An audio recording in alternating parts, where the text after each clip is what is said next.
Important press update involving the case of William McNeil Jr. We are having our 100-year centennial convention of the National Bar Association, the largest association of black lawyers and judges in America and beyond. And so we are very proud that our National Bar Association is taking a stand as it relates to the racial profiling that happens in America far too often, especially when it comes to black Americans, this phenomenon called driving while black. And the fact that this young man, William McNeil, through him having the foresight to record the interaction with the Jacksonville Sheriff's Office, we got to see firsthand and hear firsthand and put it all in context what driving while black is in America that happens every day. The fact that William McNeel, as Attorney Daniels and I discussed, never lost his composure. He was always calm. He followed the teachings of his parents to always show your hands, don't be aggressive, be respectful. And William did all of that, and we witnessed it and heard it with our ears. You can believe your eyes, you can believe your ears. The fact that we know it was driving while black because William said, "Why are you stopping me?" And the officer told him, "Well, you don't have your headlights on," even though it was 4 o'clock in the afternoon, broad daylight. The fact that he said, "Why do I have to have my headlights on?" The officer said, "The law says when it's raining or foggy, you have to have your headlights on." It was clear from the video. It wasn't any kind of inclement weather. So William knew that the officer was not being truthful. And so he exercised his rights as an American citizen, and he said, "I want to speak to your supervisor." He had what Attorney Daniels and I have articulated as a 21st century Rosa Parks moment. Black Americans get tired of having their civil rights and their constitutional rights disrespected over and over again. So that day, William said, "I want to speak to your supervisor." And when he said that, you see from the video the response from these officers that were violating his Fourth Amendment constitutional rights against unlawful searches and seizures. And they shattered his window, and they beat him and brutalized him. And even when he was handcuffed, they repeatedly slammed his head to the concrete. Attorney Daniels is certainly going to go into more detail about his medical conditions and the psychological trauma he's having. But before we do that, we want to introduce you to our legal team. Attorney Harry Daniels is the person who has convened all of us to champion the cause for justice. We've worked on cases all across America.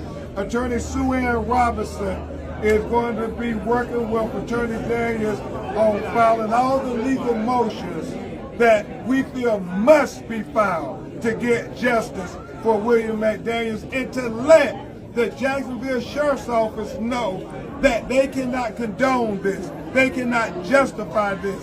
They must condemn this.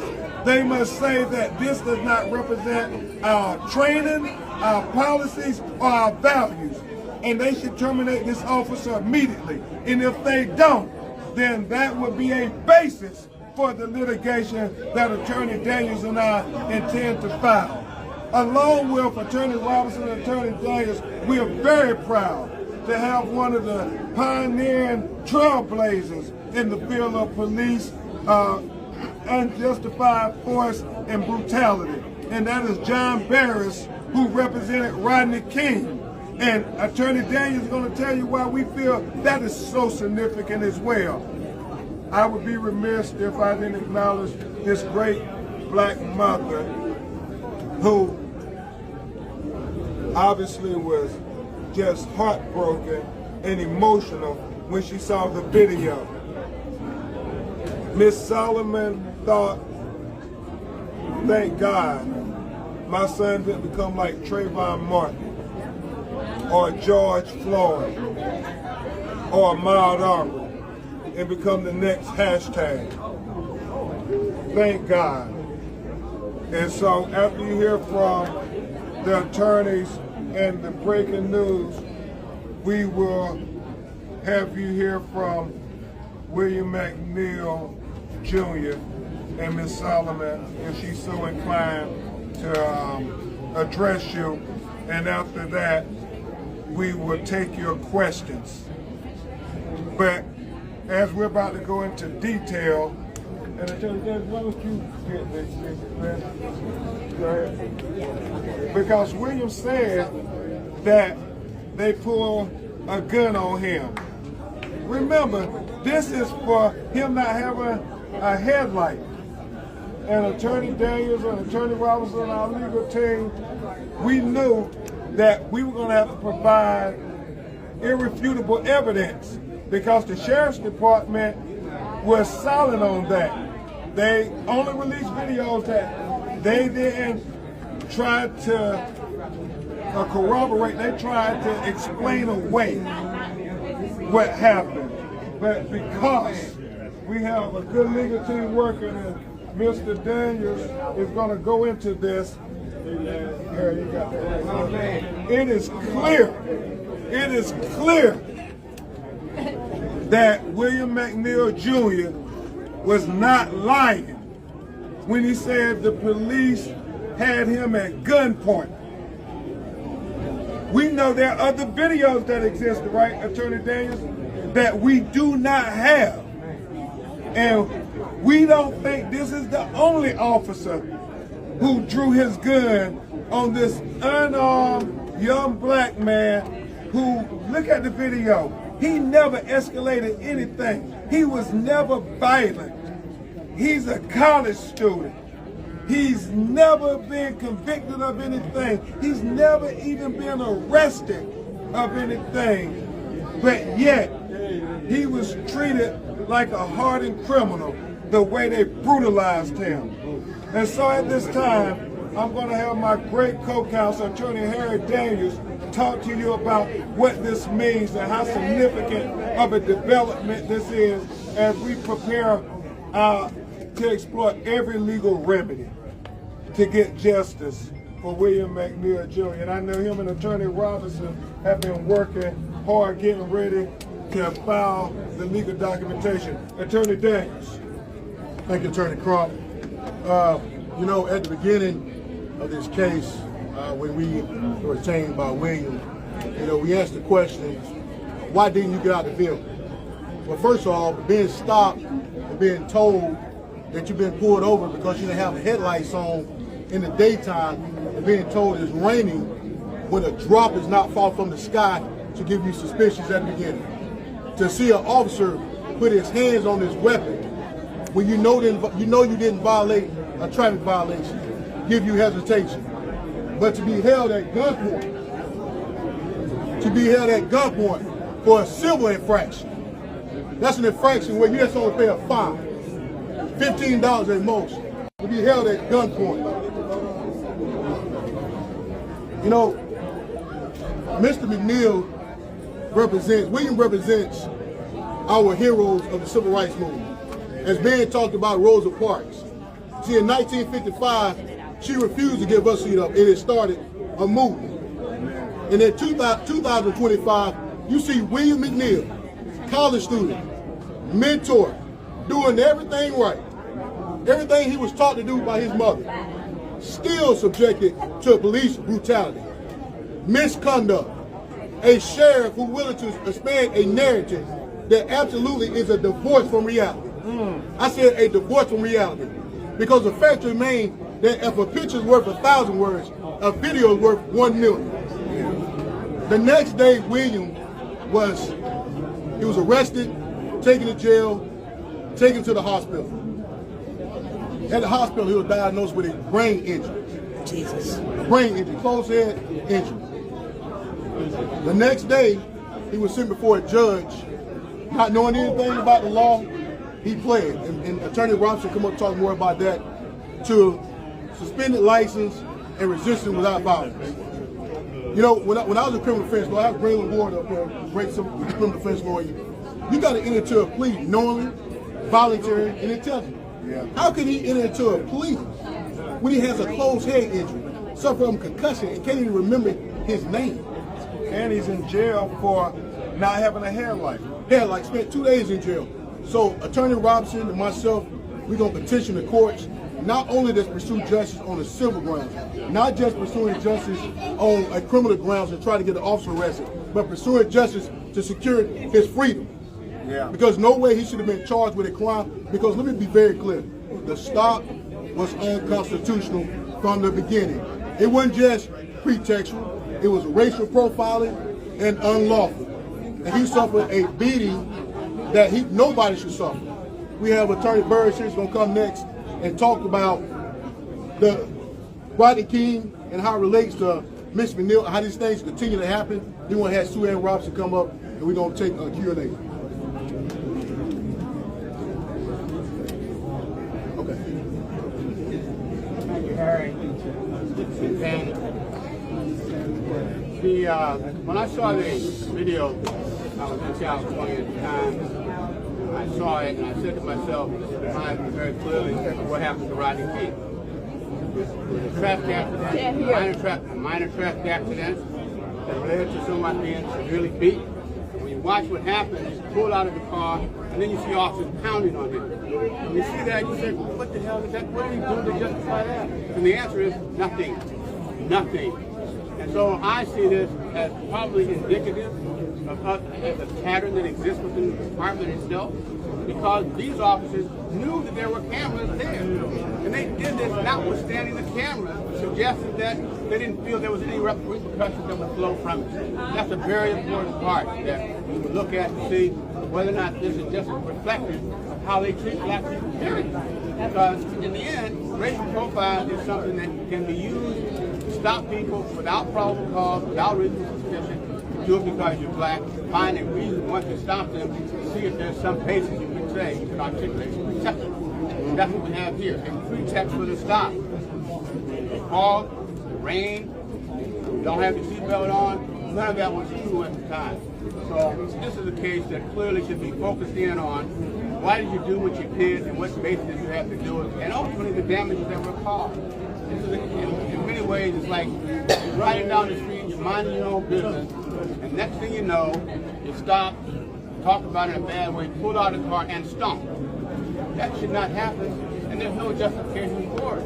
And so the video camera shows all that, but from my point of view, you should not forget that the issue that happened to Rodney King in 1994, 91 it happened, I tried the case in 94, but that conduct is ongoing, and that conduct happened in this case. And so that's what we're concerned about, is an ongoing effort of beating people for traffic offenses, but there's no basis for it. And that happened here to young Mr. McNeil, but he's not the only person. We're always worried about the collateral damage that happens. Certainly the collateral damage that's taken place here. Minor traffic offense has led to the person being beaten up, taken to jail. We've already talked about the criminal case. That's nonsense. Nobody really is guilty. It shouldn't be guilty without a lawyer present. That they allowed that to take place. So I think that we're going to be on this case and looking at it. And keep in mind, when you saw Rodney King, you see this. What you're really seeing is a continuation of almost 35 years of brutality that does occur in this case after the fact. My Lord. And that's why the National Bar is addressing this at our Centennial Convention. Before Attorney Sue Ann Robinson comes to address you, and I think it's appropriate that her and Attorney Daniels and our lawyers are working to try to exonerate completely William McNeil. We were notified, Attorney Daniels, Attorney Robinson, and I, that Jacksonville Police Department, Sheriff's Office, in the last 3 years cited 78 people for driving without their headlights, even though those citizens disputed that they even needed their headlights. But what it's telling, right, Attorney Daniels, is the fact that it was 63 of them that were Black Americans. Jacksonville African American population is only 15%. So how is it that you have such an overwhelming number of Black people being charged and arrested for driving without headlights? It is exactly as Attorney Barrett said, it is protection. Where white people don't drive cars without headlights on in broad daylight, why are they being stopped? Why are the only Black people being stopped? This is just a case of driving while Black. It is that simple. Now you're going to hear from Attorney Sue Ann Robinson. She's a brilliant lawyer who is helping lead this effort. And Attorney Robinson will talk a little bit about what her and Attorney Daniels are working on as it relates to trying to exonerate Mr. McNeil. Hey everybody, Sue Ann Robinson. As Attorney Crump said, this is a case of driving while Black, and driving while Black has so many consequences.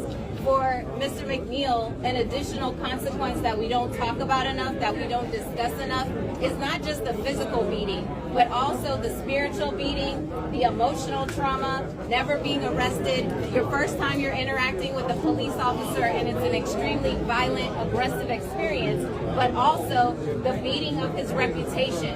Mr. McNeil has been criminalized. He is a college student pursuing a degree in biology. He plays an instrument. He is in the band. He's a beautiful son. He's a beautiful person who was charged. He was criminalized because these officers were looking for a reason to justify their over-aggressiveness on the scene. So he now has a criminal record for no reason other than these officers trying to justify their excuses for being overly brutal on the scene. So that criminal record now should not have to follow him. It happens in all cases. They just make up charges and then hope that it goes away. So we're stopping that with Mr. McNeil. We're going to fight to clear his name, exonerate him, clear his criminal record so he can go forward, hopefully, with his college degree and be a success. Because he's doing every single thing that we direct our children to do. I'm a mother, and he did every single thing. He stayed calm. He clearly communicated what he needed. He asked why he was stopped. He showed his hands. He gave his documentation. We have to train our children how to interact with trained police officers. Civilians have to train themselves on how to de-escalate situations, and that needs to stop. The police officers have to learn how to interact with the civilians that they are paid to protect and to serve. Thank you very much, Attorney Robinson. And before Attorney Daniels and I take some of your questions, we think it's very important that you hear from William McNeil Jr.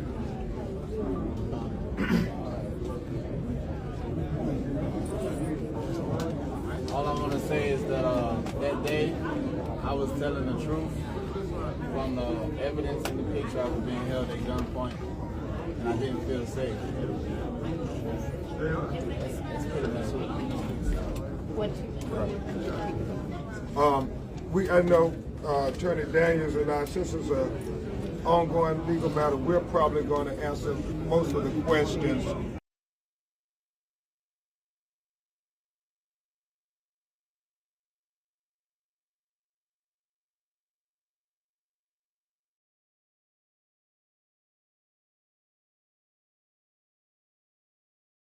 Day, having 10, 12 stitches put in your lip, having a concussion, and then being put back in jail. and then being taken before a court. Headlines. Yeah, for headlights. Having a gun drawn on you for not having headlights. That's why Attorney Daniels and Attorney Robinson and us are going to file to exonerate him because he committed no crime. He didn't resist arrest. Look at that video. Believe your ears. Believe your eyes. We don't need the sheriff to try to tell us what we saw. We can interpret what we saw for ourselves. And so, William, just know you are not alone. Ms. Solomon, you all are not alone. The National Bar Association and people of goodwill all across America are standing with you all. And we'll take your questions if you have any. Ms. Solomon, do you want to say something? Right to the right. Where did this image come from, and why are we seeing it? Yeah, because I'll let Attorney Daniels go first. Where did the image come from, and why are we seeing it now? Well, that's a great question. First of all, the sheriff released 3 body cameras. There was several officers on the scene. He didn't release the body camera of this officer that had the weapon. In fact, his camera would have showed that William's hands was up the whole entire time. So we believe he was strategically not released by the Jacksonville sheriff officer. That image comes from a body camera from one of the officers on scene. One of the videos that was released or not? One of the videos that were released. Found it and slowed it down. Found it, slowed it down. But note what Attorney Daniels said. We believe there are more videos that exist that have not been released. We want full transparency. The dash cam video. It shows it wasn't raining. As you can see, when the officers came on scene, no windshield wipers. If you had the dash cam, which start recording a minute before it comes on, it would show no rain, no fog, no smoke. This was an absolutely unlawful stop, and everything that came from it was unlawful. It's not fruit of the poisonous tree. It's a rotten root. Exactly. And just know, I implore you to go watch the video from beginning to end. William did everything that was within his rights as an American citizen. I know our white brothers and sisters can't understand this notion of just being stopped by the police for no reason. For no reason. And as Attorney Ferris and Attorney Robinson articulated so well, and then they have to criminalize you because people start to look. You see that he got injuries, that he's in the hospital. So if you got these terrible injuries, we got to come up with a reason to justify why we brutalized you. And so then they say, you resisted arrest without violence. Anytime you hear that conviction, you know they are grabbing at straws. They grasping, they have nothing. And thank God that William videoed the interaction. And we encourage everybody to video interactions. Can you imagine what the narrative would have been?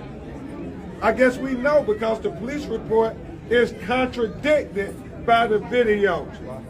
Read the police report, watch the video, and see if they're telling the truth. They don't add up. Let me just say, other part of it, there's a real rush to judgment here. Rarely, if ever, a person who's been injured like this goes to court the next day and plead guilty or guilty. They basically eliminate some of the more serious charges and get them to resist arrest without violence. This is not done. This is a reason why to get him in the criminal justice system, take the heat off of the police by him saying, well, he pled guilty or something, right? The truth of the matter is he had no counsel. And I allow somebody to do that, recognizing that these are serious consequences beyond just pleading guilty, because the consequences are you have a record now. You have a criminal record, and that criminal record will follow you forever. So we have to do the whole question of exonerating him from those criminal records. But the rush to judgment to get a plea and to justify the officer's conduct. Was there a Really what it is, Attorney Barris, is insult on top of injury, literally. I mean, think about it. now you're going to have a criminal record now that you already gave him injuries for life. Now he's going to have a criminal record. It's insult on property injury. And no, we're not aware. No. There was no public defender appointed when he was. No, ma'am. It's the first appearance. And they said you can plead and you can go home, or you don't plead and go back to jail. Can you just walk us through what's next? When are you filing? What are you filing? Certainly. Because these young, brilliant lawyers who I'm honored to co-counsel with, they're going to challenge this conviction. And then, as we've said all along, we believe that this was excessive force, that this was a violation of William McNeil's Fourth Amendment constitutional rights against the prohibition of unlawful searches and seizures. There is no question that William was not free to go. He was seized at that moment. And why was he seized? Because they claimed he didn't have his headlights on because it was raining. Look at the video of all the other sheriff's deputy cars who came on the scene. None of them had their headlights on. This was driving while black. I don't know if the attorney general turned around. And are you also asking for any sort of discipline for the officers? We want them to be terminated and prosecuted. So the next steps, obviously, we have given notice to the state of Florida, as well as pursued the appeal of his conviction. Let me be very clear. This is not just a one-off with one officer. It was multiple officers. And I stated before, the citizens of Jacksonville, Duval County, we believe they're under siege. You know, I've been saying this over and over. You know, it have come to light in a national way that Jacksonville JSO is allowed to investigate themselves. Attorney Crump, if I can investigate it myself, I'm not going to find any wrongdoing.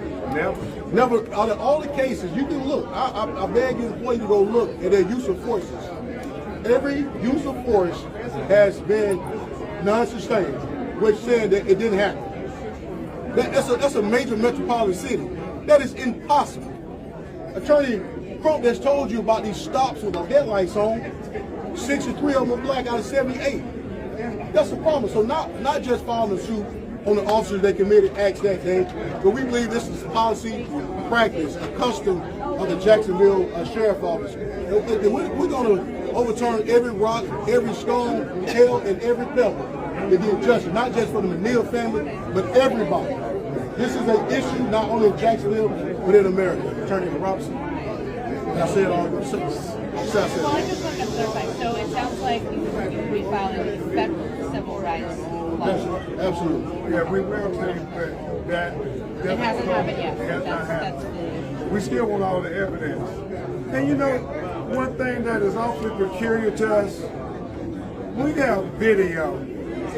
Why does it take you 6 months and a year to investigate? I tell you, if it was somebody from our community that they had doing something inappropriate or illegal on video, it would not take 6 months to investigate.